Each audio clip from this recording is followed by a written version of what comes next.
Lady G-Men taking a 60-48 win. Hello and welcome to Brown County Rewind for the week of September 17th.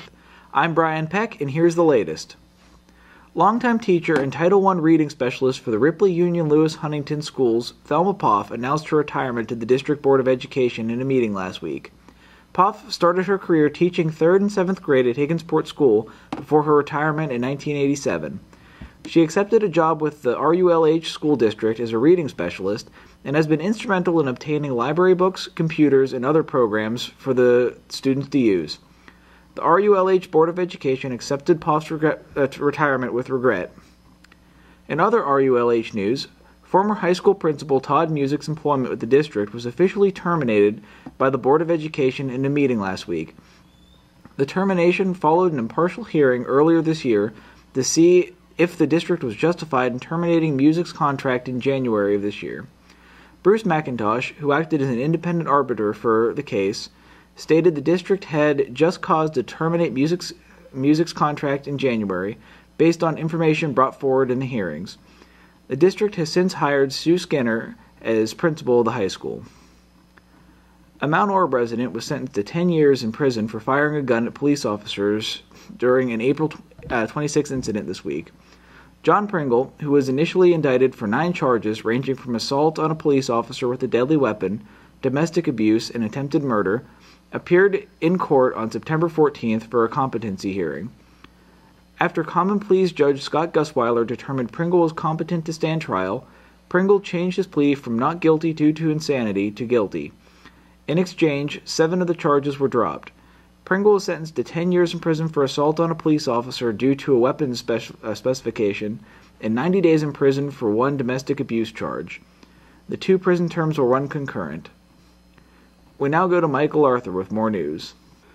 Thank you, Brian. Last week, the Sardinia Founders Day Committee and several area residents held a community gathering to recognize one of the most tragic and impactful events of recent American history. 9 years ago, on September 11, 2001, extremists with the terrorist organization Al-Qaeda hijacked 4 commercial jets and crashed into the World Trade Center in New York and the Pentagon. The tragic attack resulted in the loss of over 3,000 American lives and countless more injuries, and led the U.S. to fight a worldwide war on terror that continues today. This September 11th, the Founders Day Committee organized a citizens' march and community gathering in the village that included special guests who spoke to the audience about the horrific details of the 9/11 tragedy and the changes that the United States have undergone as a result. Several of the speakers, who included Congresswoman Jean Schmidt, Brown County Commissioner Marjorie Peltz, Sardinia American Legion Post Commander Steve Bernhardt, Sardinia Police Chief Jim Lewis, and Founders Day Committee Chairman Greg Cassidy, delivered a similar message: that the 9/11 attacks were an inexcusable display of hatred and violence that terrified U.S. citizens, but that the country rose above its fear and loss to find strength, unity, and courage. The event included a parade from the Sardinia Life Squad building to Sardinia Veterans Memorial Park, where several family-friendly activities were held. Friends, family, and community members are mourning the loss of a local man who was killed when a car collided with his motorcycle in Hillsborough on Sunday, September 12th. Investigators say a Hillsborough woman swerved left of center to avoid a vehicle stopped in traffic when she collided with 63-year-old John Durham. Durham was airlifted to Miami Valley Hospital, where he was pronounced dead. No criminal charges have yet been filed in relation to the crash. Durham, a Georgetown resident and heavy equipment operator with a fondness for motorcycles, is survived by his wife of 45 years, Connie Dixon Durham, as well as 2 sons, John Paul and Brandon Isaac Durham, both of Georgetown. Additional details were released this week on another traffic crash that injured 4 people, including 2 children.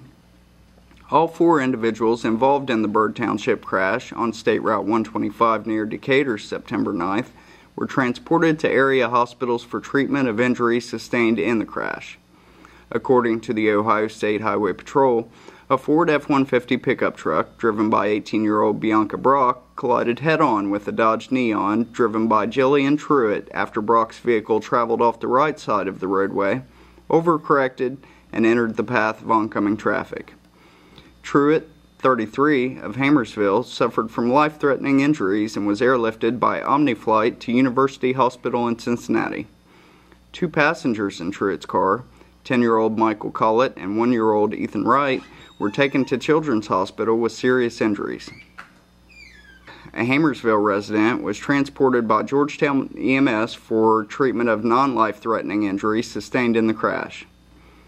Both vehicles sustained heavy damage, and emergency teams removed the roof from Truitt's car to reach and stabilize her before she was taken to the hospital. The crash remains under investigation by the Georgetown Post of the Ohio State Highway Patrol. Read about these stories and more local reports in the News Democrat, the News Democrat Sunday, and at our website, newsdemocrat.com. Now we go to Wade with the sports report. Thanks, Michael. High school volleyball is heated up in the area as local teams reach their midway point for the season. The Western Brown Lady Broncos up their Southern Buckeye Conference record to 5-0 by topping Amelia 3-2. The Lady Broncos took a 25-15 win in Set 1, but it was the Lady Barons claiming a narrow victory in Set 2, 25-21. The Lady Broncos fell behind 2-1 after falling to Amelia 25-20 in the third set of the evening, but the defending league champions of Western Brown managed to pull out a win in Set 3 by a final score of 25-22. In the deciding set to 15 points, the Lady Broncos came through with a 15-10 victory. The Ripley Lady Jays rallied for a 3-2 win over Eastern. After falling in the first 2 sets, it was Kelsey Carpenter coming out big for Ripley in the next 3 sets, landing kill after kill to carry the Lady Jays to victory. In high school football, the Western Brown Broncos and the Bethel Tate Tigers claimed their first victories of the season, upping their records to 1-2. The Broncos took a trip to Waverly High School to escape with a 21-7 win. Junior Nick Woodyard made his first start of the season at quarterback for the Broncos in Week 3, completing passes to 5 receivers to rack up a total of 165 yards in the air. He carried for 84 yards as the Broncos tallied 21 points in the second half. Playing a significant role in the win was the sturdy Bronco defensive team that gave up just 51 yards on the ground and 71 yards in the air.